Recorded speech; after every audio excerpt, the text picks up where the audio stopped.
सर्वमङ्गलमाङ्गल्ये शिवे सर्वार्थसाधके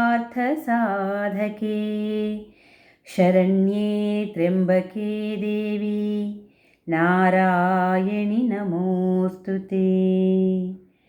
सृष्टिस्थितिविनाशानां शक्तिभूते सनातने गुणाश्रये गुणमये देवी नारायणि नमोऽस्तुते। ಶ್ರೀಗುರುಭ್ಯೋ ನಮಃ.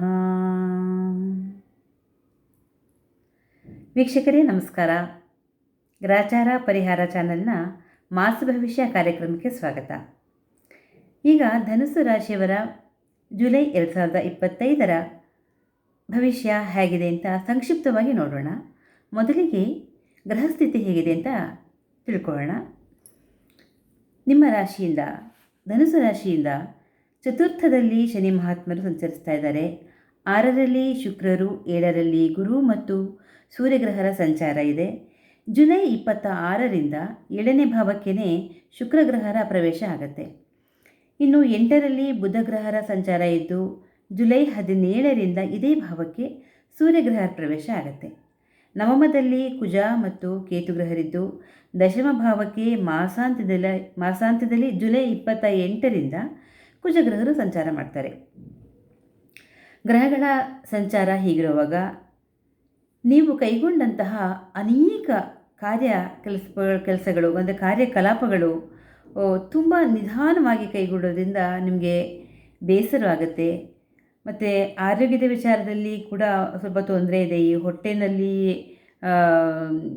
ತೊಂದರೆಗಳಾಗ್ತಕ್ಕಂಥದ್ದು, ಹೊಟ್ಟೆ ಗುಡುಗುಡು ಅಂತಕ್ಕಂಥದ್ದು ಅಥವಾ ಅಜೀರ್ಣ, ಮತ್ತು ವಾತಾವರಣದ ಏರುಪೇರಿನಿಂದ ಕೂಡ ನಿಮಗೆ ಕೆಮ್ಮು ಮೊದಲಾದ ಗಂಟಲು, ಶ್ವಾಸಕೋಶದ ಸಮಸ್ಯೆ ಕಾಣಿಸ್ಕೊಳ್ಬೋದು. ಮತ್ತು ನಿರ್ಗುತ್ತ ಅಂತಂದರೆ ನೆಗಡಿ ಅಂತ ಹೇಳ್ತಾರಲ್ಲ, ನೆಗಡಿ ಸಮಸ್ಯೆ ಕೂಡ ನಿಮಗೆ ಆಗ್ತಕ್ಕಂಥ ಸಾಧ್ಯತೆಗಳಿವೆ.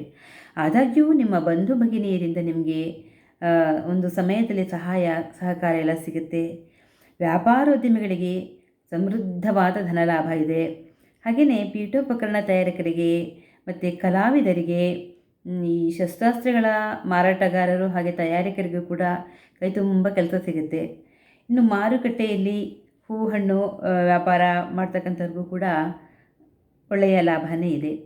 ಪತಿ ಪತ್ನಿಯರ ನಡುವೆ ಉತ್ತಮ ಬಾಂಧವ್ಯ ಇರೋದಿಲ್ಲ. ಹೀಗಾಗಿ ಬಾಂಧವ್ಯವನ್ನು ಗಟ್ಟಿ ಮಾಡಿಕೊಳ್ಳೋದಕ್ಕೆ ಪ್ರಯತ್ನವನ್ನು ಪಡಿ. ಇನ್ನು ಪರಿಹಾರವಾಗಿ ಬೇರೇನು ಮಾಡ್ಕೊಳ್ಳೋ ಅಗತ್ಯ ಇಲ್ಲ.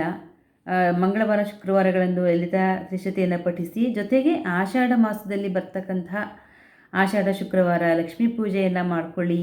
ಹಾಗೆಯೇ ಗುರುಪೌರ್ಣಮಿಯಂದು ನಿಮ್ಮಿಷ್ಟದ ಗುರುಗಳನ್ನು ಸ್ಮರಿಸಿ, ವ್ಯಾಸ ಮಹರ್ಷಿಗಳು ಬರೆದಿರತಕ್ಕಂತಹ ನವಗ್ರಹ ಸ್ತೋತ್ರ, ವ್ಯಾಸ ವಿರಚಿತ ನವಗ್ರಹ ಸ್ತೋತ್ರವನ್ನು ಪಠಿಸಿ. ಮತ್ತು ಆಷಾಢ ಮಾಸದ ವಿಶೇಷತೆಗಳಾದ ಜ್ಯೋತಿರ್ಭೀಮೇಶ್ವರ ವ್ರತವನ್ನು ಮಾಡಿಕೊಳ್ಳಿ. ಗಂಡ ಹೆಂಡತಿಯರ ನಡುವಿನ ಬಾಂಧವ್ಯಕ್ಕೂ, ಗಂಡನ ಆಯುಷ್ಯ ವೃದ್ಧಿಗೂ, ಕುಟುಂಬದ ಸೌಖ್ಯಕ್ಕೂ ಕೂಡ ಈ ವ್ರತ ಒಂದು ಒಳ್ಳೆಯ ಅವಕಾಶವೇ ಆಗಿದೆ. ಹಾಗೆಯೇ ಅವಿವಾಹಿತ ಹೆಣ್ಣು ಮಕ್ಕಳು ಕೂಡ ಭೀಮನಂತಹ ಗಂಡ ಬೇಕು ಅಂತ ಸಂಕಲ್ಪವನ್ನು ಮಾಡಿಕೊಂಡು ಈ ಜ್ಯೋತಿರ್ಭೀಮೇಶ್ವರ ವ್ರತವನ್ನು ಮಾಡಿ. ಮತ್ತು ನಾಗರ ಪಂಚಮಿಯಲ್ಲಿ ಸಹೋದರ ಸಹೋದರಿಯರ ನಡುವಿನ ಬಾಂಧವ್ಯ ವೃದ್ಧಿಗಾಗಿ ನಾಗರ ಪಂಚಮಿಯನ್ನು ಕೂಡ ಮಾಡಿಕೊಂಡು ತವರಿನ ಏಳಿಗೆಗಾಗಿ, ಅಭಿವೃದ್ಧಿಗಾಗಿ ಹಾರೈಸಿ. ನಿಮ್ಮ ಸಹೋದರ ಸಹೋದರಿಯರ ಯೋಗಕ್ಷೇಮವನ್ನು ವಿಚಾರಿಸಿ. ಇದರಿಂದ ಮನಸ್ಸಿಗೆ ತುಂಬಾ ನಿಮಗೆ ಸಮಾಧಾನ ಸಿಗುತ್ತೆ ಅಂತ ಹೇಳ್ತಾ, ಧನುಸ್ಸು ರಾಶಿಯ ಎಲ್ಲ ವೀಕ್ಷಕರಿಗೂ ಕೂಡ ಶುಭವಾಗಲಿ. ಲೋಕ ಸಮಸ್ತ ಸುಖಿನೋ ಭವಂತು. ಸರ್ವಂ ಸನ್ಮಂಗಲಾನಿ ಭವಂತು. ಶ್ರೀಕೃಷ್ಣಾರ್ಪಣಮಸ್ತು.